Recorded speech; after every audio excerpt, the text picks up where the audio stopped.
Bom, pessoal, continuando na nossa parte de visualização em ciência de dados, hoje a gente vai cobrir um material interessante de coisas, práticas boas que a gente deve fazer na hora de mostrar nossos gráficos e comunicar as nossas análises e exemplos de más práticas também.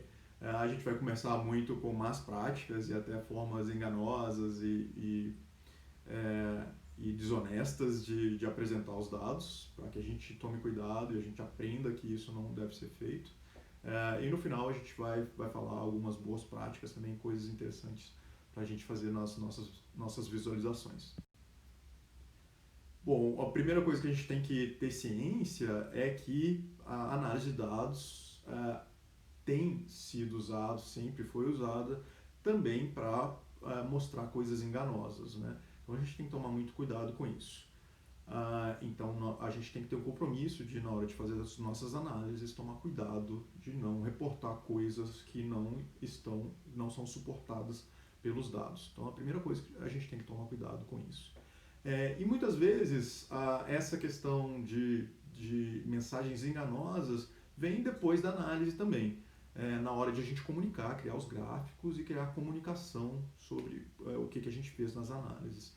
E aí tem até uma frase muito famosa, que existem mentiras, grandes mentiras e estatística. Que realmente estatística já foi e é usado com uma certa frequência para suportar coisas que na verdade não estão descritas nos dados. Então a gente tem que tomar cuidado com isso, né? Não extrapolar coisas que não existem e tomar cuidado para não deixar as nossos vieses, tendências pessoais contaminarem nossas análises ou contaminarem a nossa comunicação dessas nossas análises. Um exemplo desse tipo de coisa é um tweet que eu gosto bastante do Hank Green, que é um comunicador de ciência nos Estados Unidos, e ele lê nos jornais, logo depois da posse do Trump, né, da eleição do Trump em 2016, 2017, ele lendo vários jornais, ele leu dos jornais que a posse do Trump era tanto a segunda com a maior audiência ou a segunda com a pior audiência dos últimos N anos nos Estados Unidos. Mas como que é isso? Os jornais estão mentindo? O que está acontecendo? Bom, basicamente o que estava acontecendo é que os jornais tinham definições diferentes do que eram os ratings, né? Como que eles estavam fazendo o ranqueamento da audiência, né? Do Ibope deles lá. Uns jornais estavam usando quantas pessoas estavam assistindo a inauguração, a posse, com relação à população toda, outros estavam usando quantas pessoas estavam assistindo com relação a todas as pessoas que estavam assistindo televisão naquele momento. E dependendo de como você faz isso, as coisas alteram. Por quê? Ao longo dos anos teve, paralelamente a como que esses ratings evoluíram, no caso das posses dos presidentes, tem também a quantidade de pessoa que está gastando tempo assistindo essas coisas, que tem diminuído ultimamente. Então, você tem uma terceira variável aí, um terceiro fator que está influenciando essas duas coisas. Então, se você não toma cuidado e reporta que existe esse outro fenômeno também, você vai acabar dando uma informação que, na verdade, não reflete a realidade. Então, a gente tem que tomar cuidado com isso, nunca deixar que as coisas, né, as mensagens sejam construídas pelos nossos vieses, né? Então, deixar sempre claro as análises e os potenciais problemas e as limitações das análises que a gente faz. E o foco dessa aula vai ser quando a gente faz essas coisas de comunicações tendenciosas ou enganosas, mas usando gráficos e visualização de dados, né? Então eu vou mostrar vários exemplos disso. Então a gente tem que tomar muito cuidado para que a nossa visualização não passe uma mensagem que não é suportada pelos nossos dados.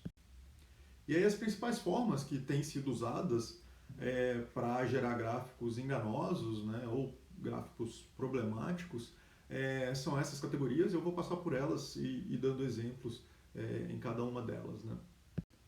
A primeira questão é o uso excessivo, às vezes, de elementos gráficos. Por quê? Às vezes, fazendo isso, você vai acabar confundindo a pessoa, ou vai fazer com que a pessoa desista de tentar entender o que está acontecendo ali. Então, isso acontece, às vezes, intencionalmente, ou às vezes até sem intenção. Então, a gente tem que tomar cuidado e pensar, a gente realmente precisa de todos esses elementos gráficos para passar a mensagem que a gente quer? Isso é necessário? Se não for necessário, coloca a informação como uma tabela, coloca a informação no texto, simplesmente discutindo a informação. Então, se o gráfico não está ajudando no entendimento, a gente deve evitar. Outra questão que pode acontecer é na hora da gente colocar os nossos labels, nossos rótulos no nosso próprio gráfico. Então a gente tem que ver se a gente está usando labels adequados, se a gente não está, por exemplo, usando labels que podem ser associados a posições fortes políticas ou opiniões fortes de pessoas, né? Então sempre que alguma coisa pode envolver questões de gênero, questões de raça ou questões de opiniões muito fortes, a gente tem que tomar cuidado e tentar usar a linguagem mais neutra possível para passar informação independente do que a pessoa pense ou do que a pessoa acredite, mas passar a informação de forma honesta, né, e sem deixar, de repente, as nossas próprias tendências influenciarem o nosso gráfico, a nossa comunicação. Aí agora, focando na parte de elementos gráficos, né, e como que eles podem ser usados para distorcer a informação, um grande exemplo são os gráficos de pizza, né, e sobretudo os gráficos de pizza 3D. Porque quando você usa um gráfico de pizza 3D, a própria perspectiva do gráfico vai distorcer o tamanho da informação. Então, por exemplo, aqui, o item C parece muito maior do que o item A, né? Mas, na verdade, isso acontece por causa da perspectiva, né? Que se você olha na figura sem estar no 3D, na verdade, é o item A que é maior, né? Ah, mas, pô, isso é uma coisa teórica, será que alguém usaria isso na prática? Bom, isso aí é um slide, né? Uma foto do Steve Jobs apresentando, sei lá, algum iPhone, provavelmente o primeiro iPhone. Mas aí dá pra ver, né? Aqui o que ele destacou aqui na parte onde a perspectiva mostra um volume maior foi os dados da Apple, né? Mas na verdade não são os dados maiores, então meio que forçou a barra. Outro problema, né, também associado com o gráfico de pizza, é que é muito difícil você notar diferenças pequenas, né? Por exemplo, é muito difícil eu saber se essa área preta é muito maior do que a área azul, né? E já se você coloca essa informação em dados em gráfico de barra, dá para ver que isso fica bem claro, né? Então, uma coisa que era muito difícil de identificar num gráfico de pizza ficou muito óbvio num gráfico de barras, né? E veja que essas coisas acontecem nos outros exemplos também, né?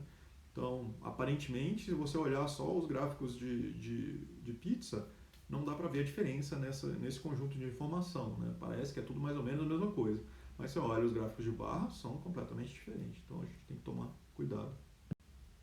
E o gráfico de pizza vira até uma piada para quem estuda e curte essa questão de visualização, que em geral são gráficos que ninguém gosta. Quem entende um pouco evita ao máximo, né?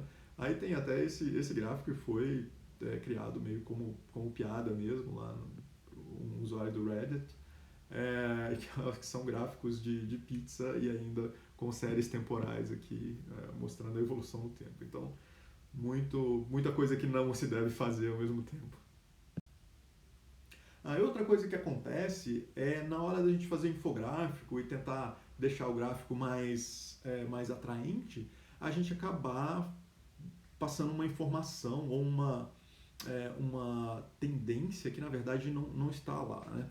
Então, por exemplo, se a gente faz um gráfico como esse aqui, digamos que está mostrando o salário de duas categorias de empregados. Aí uma categoria ganha até 1.000, outra categoria ganha até 3.000. Mas como são empregados, a gente quis colocar eles como um bonequinho, né? Ou sei lá, um funcionário.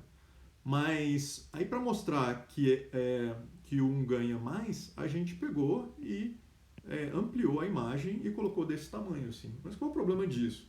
O problema é que a gente está querendo passar a informação de uma variável que é de uma única dimensão, né, que é a variável salário, mas a gente está ampliando a figurinha ali do funcionário em duas dimensões. Quando a gente amplia uma figura em duas dimensões, na verdade a gente está ampliando, né, dos dois lados. Então, na verdade, a gente está multiplicando, né, está elevando ao quadrado aquela ampliação que a gente fez. Então, se na verdade o que a gente deveria fazer era ampliar só 3 vezes, né, o salário, porque é isso que a gente quer mostrar, na verdade, em termos de área, a gente ampliou 9 vezes. E aí quando uma pessoa vai e olha para o gráfico, é muito mais chocante, porque você vê aquele funcionário gigante lá e parece que ele ganha muito, muito mais do que o outro. E, na verdade, não é tanto quanto a imagem insinua, né? Então, uma forma mais realista de ver isso seria essa figura aqui do meio. E isso é usado, né? Revistas frequentemente fazem esse tipo de coisa, né? Mas a gente tem que tomar cuidado, né? Por exemplo, nessa revista aqui, olha a comparação da bomba soviética, né? Numa bomba atômica soviética com uma outra bomba atômica, sei lá, americana, né? Vê que a bomba soviética, na verdade, ela é só 4 vezes, mais ou menos, sei lá, 3, 4, 5, ela é 5 vezes maior. Mas veja que ela ocupa quase o gráfico inteiro, né? Então parece que ela é muito, muito mais forte. Mas na verdade é só 5 vezes maior. O problema é que está ampliando em 2 eixos. E agora a nossa amiga Apple aqui usando a mesma técnica, né? Então agora para mostrar a bateria, né, de versões diferentes do iPad, né? Tem essa mesma história. Então parece que essa nova bateria é imensamente maior, mas na verdade ela é só isso daqui maior do que ou com a carga maior do que a anterior. Outra coisa, isso é extremamente comum e isso acontece com frequência e às vezes é preciso fazer isso, mas a gente tem que tomar muito cuidado, é você truncar né, por exemplo, você tem um gráfico de barra e você vai truncar o eixo. Por exemplo, esse eixo Y aqui, ele está começando em 9.100 e vai até 9.800. 9.800. A mesma informação foi colocada nesse outro gráfico, em outro eixo, que um eixo vai de 0 a 1.200. E veja como colocar, né, alterar o eixo, veja como isso distorce completamente os dados, né? Então aqui parecia que tinha uma tendência de crescimento muito forte, mas na verdade se você olha os dados completos, esse crescimento não é assim tão relevante, né?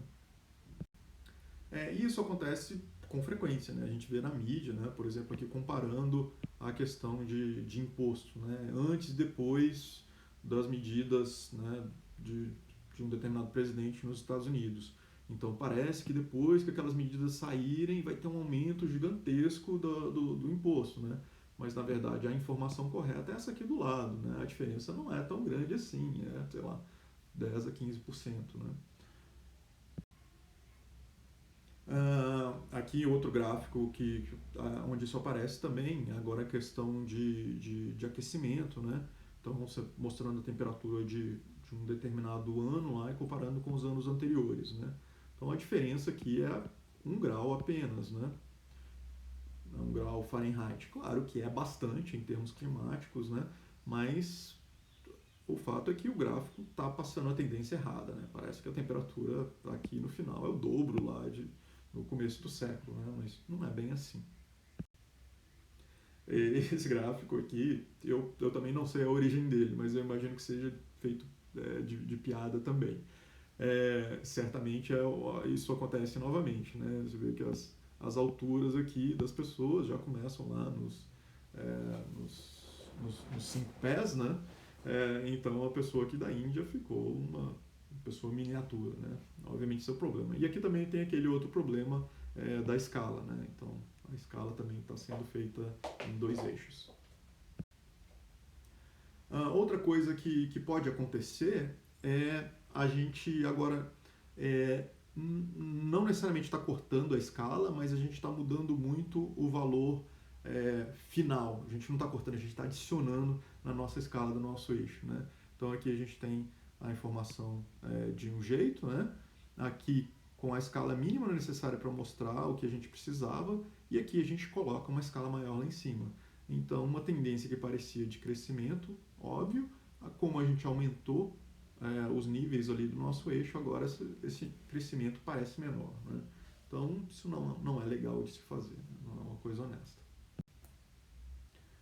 Outra coisa que também acontece com frequência é a gente omitir dados, né? Por exemplo, no gráfico à esquerda parece que tem uma tendência de crescimento clara, né? Já no gráfico à direita, a gente vê que, na verdade, a tendência não é assim de crescimento forte e a gente tem essas ondulações no meio. O que está acontecendo aqui é que no gráfico da esquerda, os anos ímpares foram omitidos, né? Então, essa omissão acabou mostrando uma tendência que não é exatamente a realidade. Aqui outro caso de omissão de dados, né? Aqui foi selecionado apenas esse pedacinho, né? Esse pedacinho é mostrado aqui. Então parece que não tem tendências, né? Mas se a gente olha o período inteiro, a gente vê que a tendência é diferente do que aquele gráfico do recorte. E esse tipo de coisa é feito com frequência, né? Por exemplo, isso aqui é um gráfico mostrando as temperaturas médias, fala, então não tem aquecimento global, né? Olha aqui, ó, a tendência de temperatura está se mantendo mais ou menos estável. Mas e se você pega uma série mais completa, né, com registros históricos, você vê que na verdade aquela tendência recente não deveria ser considerada, porque na verdade a tendência global é de aumento, né? Agora, né, nesses casos, nessas questões de pandemia, de Covid, e isso está acontecendo com muita frequência. Pessoas selecionam os dados para mostrar determinadas coisas, né? Por exemplo, as pessoas aqui queriam comparar alguns países com o Brasil e dizer que esses países têm mais mortes com o Brasil, mas quais países que eles escolheram? Bom, os países que foram contaminados primeiro, né, e que foram pegos de surpresa, né? Então, e é engraçado que aí omite, por exemplo, né, no meio desses países aqui que eles selecionaram, tem a Alemanha. Por que eles omitiram a Alemanha? A Alemanha não aparece, né? Por que omitiram China? Por que omitiram Coreia do Sul, Japão, Vietnã, diversos outros países, né? Então isso não é uma análise legal.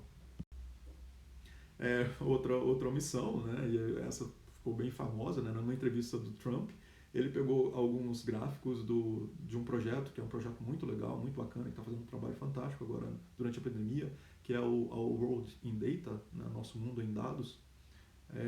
Eles fazem diversos gráficos sobre questões socioeconômicas e frequentemente jornais e políticos usam esses dados, né? E o Trump pegou alguns desses dados e quis mostrar numa entrevista.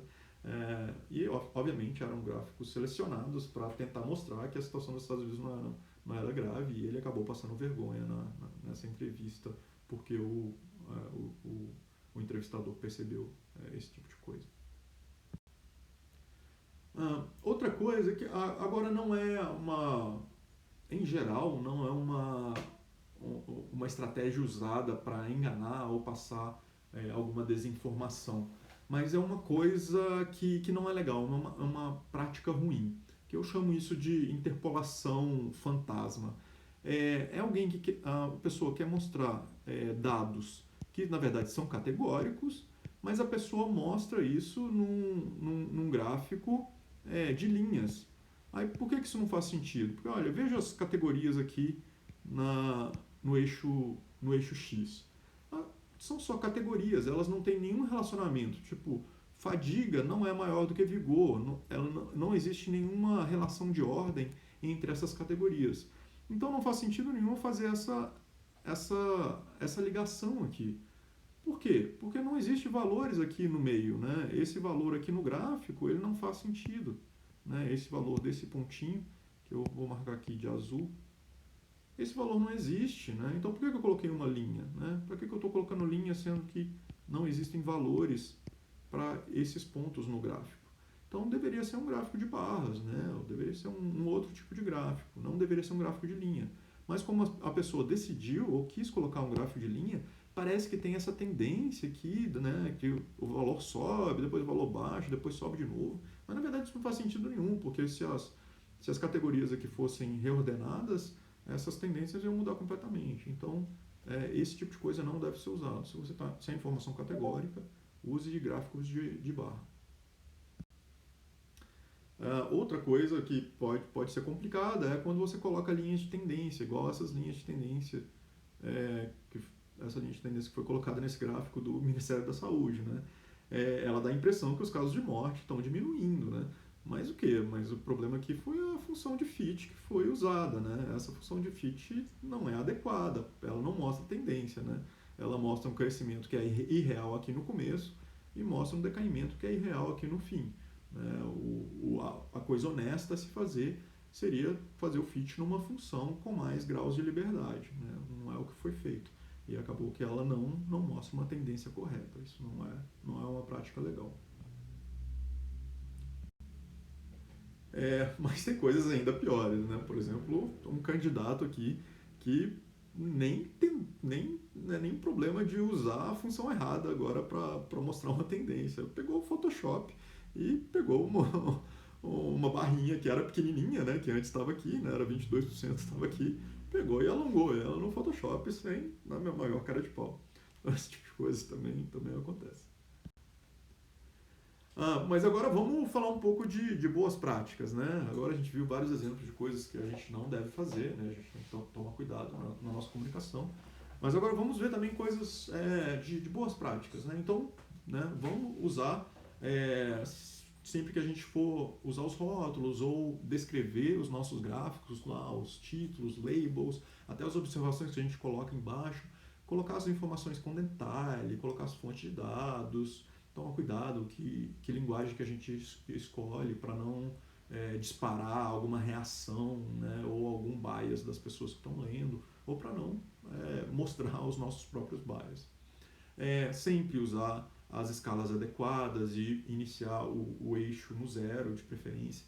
Nem sempre a gente consegue fazer isso, porque às vezes se a gente coloca o início no zero, a gente não consegue ver muita informação ali. Isso acontece com certa frequência. Mas aí você tem que deixar claro que você fez isso no seu gráfico. Né? Então coloca uma observação, que o eixo foi ajustado, esse tipo de coisa. Tomar cuidado com aquela história de usar volumes para representar proporções lineares. Né? Então aquela coisa da gente aumentar a figurinha nos dois eixos para representar uma coisa que na verdade deveria ser um eixo só. Né? Então cuidado com isso. Mostrar sempre a proporção adequada dos dados, nunca selecionar só os dados que nos satisfazem, então sempre mostrar uma janela honesta, né, da evolução dos dados.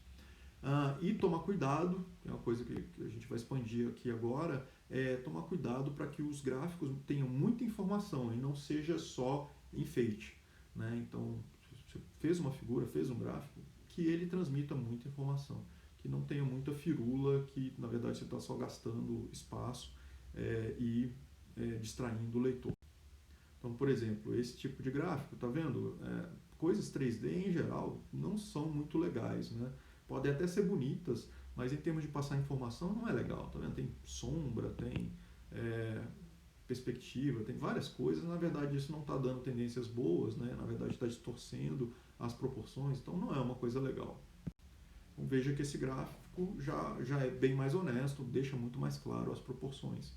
Né? Então, tem esse conceito da razão entre dados e tinta que você gastou para mostrar esses dados.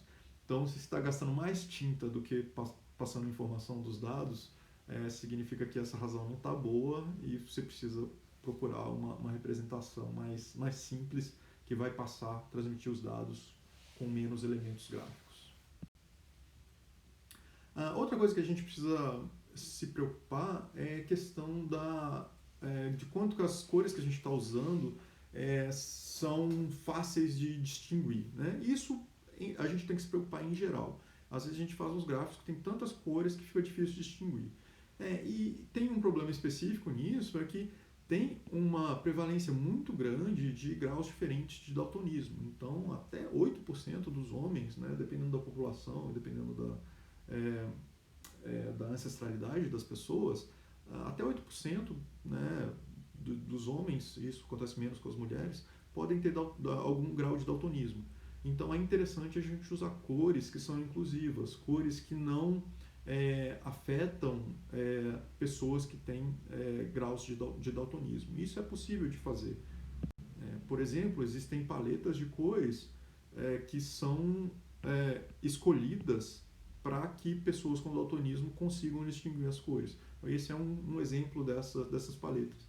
Existem outros exemplos, né, e aqui mostra até dos diferentes tipos de daltonismo, como que as pessoas enxergariam essas cores. Né? Então dá para ver que, independente do problema, a distinção das cores é ainda razoável. E tem problemas que vão além disso, né? Tem muitas pessoas que têm outros problemas de visão, não conseguem enxergar bem ou não conseguem enxergar completamente, né, as coisas. Então é muito importante que a gente tenha a, o conteúdo das imagens também no texto, né? A gente tem texto que descrevam as imagens, né? Se a pessoa precisa usar um software de leitura de texto, né, para explicar, então isso é bem importante. Outra coisa interessante é deixar links com formatos legíveis. Então, se você tem lá um gráfico bonito que você fez lá de barra, seja lá o que for, com a informação, bom, isso não é acessível para uma pessoa que é cega, por exemplo, né? Então, deixe um link lá, seja no texto ou seja na própria imagem, para a fonte daqueles dados, porque os softwares de leitura que as pessoas usam, elas conseguem ler, né? Por exemplo, planilhas do Excel, esse tipo de coisa, conseguem ser lidas por esses softwares. Outro recurso que a gente está publicando na web são aquelas tags alternativas, né? Que é um parâmetro das imagens que a gente está publicando. Então, se a gente colocar informação suficiente ali para a pessoa conseguir entender, também é uma excelente prática. Bom, era isso, esse é um material de coisas que eu acho que são importantes da gente perceber e da gente tomar cuidado na hora que a gente está fazendo visualizações, né? É, e a gente tem essa responsabilidade muito importante como cientista de dados na hora que a gente vai comunicar as nossas descobertas e as nossas análises. Então, eu espero que vocês fiquem sempre cientes desses problemas e tomem cuidado na hora que forem fazer as suas visualizações.